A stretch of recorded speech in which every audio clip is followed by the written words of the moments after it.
All right. Well, believe it or not, I'm talking to you from inside a dump truck. Yes, a dump truck.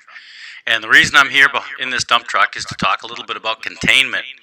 Now, just like a dump truck contains stuff, well, that's kind of what our foreign policy was in the late 1940s and early 1950s. The idea was to try to contain communism.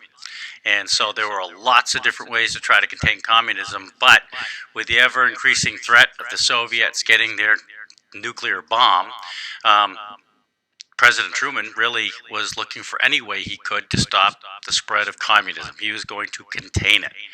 And the way he thought he could contain it, a couple of ways anyway, was to help rebuild Europe after World War II.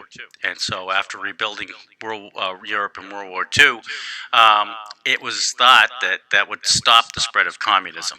And Truman, you have to understand, was rightfully worried. He'd already seen what happened in various parts around the world where Joe Stalin and the Communist Party were always looking to try to expand their empire and their territories.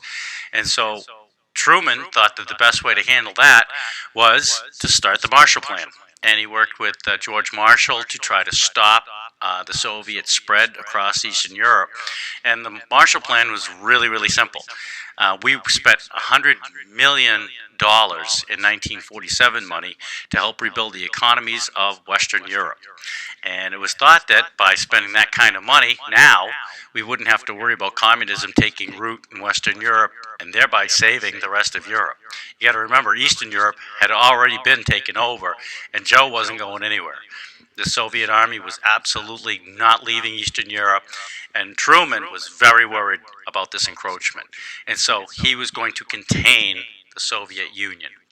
Now, the Truman Doctrine, the policy that President Truman put forward, was called the Truman Doctrine simply because it was a way for him to explain how the United States and the West were going to stop the Soviet spread. And the Truman Doctrine said we must find a way to stop Soviet aggression wherever we can. Of course, you have to remember he has to do this all the same while without starting World War III with nuclear weapons. And that was a real threat. So he had to be super careful as he moved forward with the Truman Doctrine. But he was definitely committed to stopping this kind of aggression. So he implements the Marshall Plan at the end of the Second World War, and we supply Europe with millions and millions and millions of American dollars to try to rebuild their economies. And the theory, economic theory, and he was pretty simple.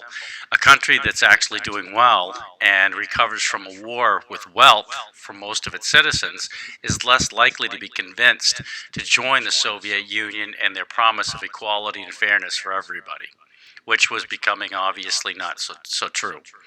And so we used the Marshall Plan to pump hundreds of millions of dollars across Europe to help rebuild lots and lots of Western countries. And it was pretty successful.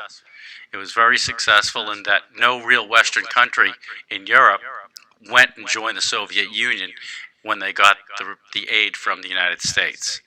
So that's what the Marshall Plan was, and that's what containment is. And containment is why I'm standing in the bed of this dump truck.